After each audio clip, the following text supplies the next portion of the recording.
working out may be making your fatigue worse. So, of course, we know it's important to work out. So, you are a busy, high professional or professional, high achieving woman, and you're working out, you're exercising because you know it's good for you. But unfortunately, instead of feeling energized, you're feeling more exhausted, and it's taking you even longer to recover from your workouts. So, again, you are in midlife, you know that it's important to work out, to exercise, and so that's what you're doing.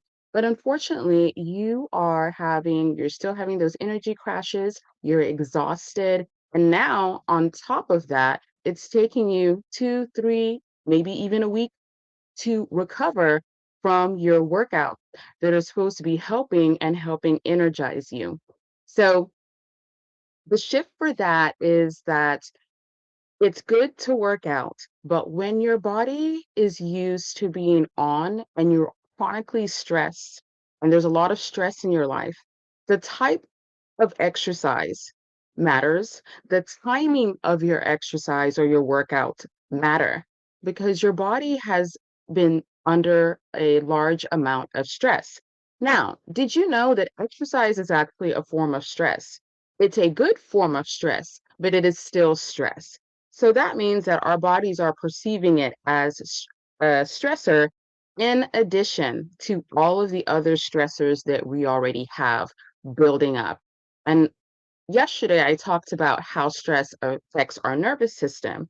So our workouts when we're in midlife, the workouts we used to do in our 20s and 30s that would keep us energized and we feel great and we could go work all day without having brain fog, energy crashes, it doesn't have the same effects now because our stress load is a lot higher and our bodies are more sensitive to stress. So we need to be very we need to be very thoughtful and the types of exercise, the timing, and the type of recovery that we plan after an exercise so that it can give us energy. Because again, exercise workouts are good. It's the type of workouts, and it's also your body's capacity to handle the type of workout you're doing. So the whole weekend warrior thing, someone may be able to handle that. But most high achieving women who are the responsible ones, who always have responsibility and are carrying a lot of stress, we have to be a little bit more careful with that. So the issue isn't let's toss out working out. No, we know that it's good for us, that it's beneficial.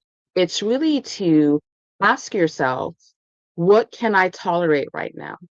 So, for example, let's say you have a slower week where you've been practicing your deep breathing exercises and you've been activating your nervous system so that you're able to rest, you're able to feel safe so you can sleep. Yeah, maybe you can go and do some HIIT training, high intensity training. But if you've had a stressful week, you haven't been sleeping, your diet has been not supportive, which I mean, like, so you haven't been eating enough protein and healthy fats, it's probably best to do something that's a little bit more low impact, like Pilates or stretching or walking in the park, right?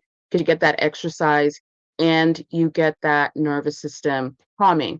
So, this the issue with exercise and what you need to know, and the first question you need to ask yourself is, what type of week have I had?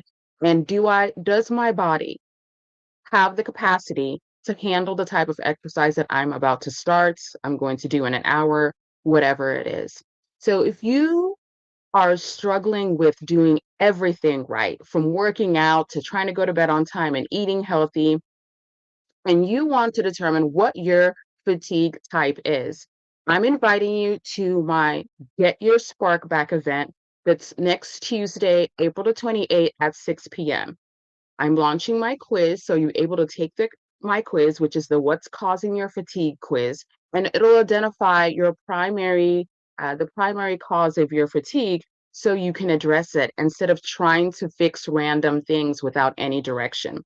So if you're interested in that, you can check out the link in bio. You can also send me the word spark. You can either DM or send me a message, and I will get that link to you.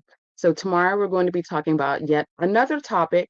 Again, if you have any questions, you can either send me a message or leave them below. and then I'll address any of those questions or topics in a later live stream. Have a great Wednesday.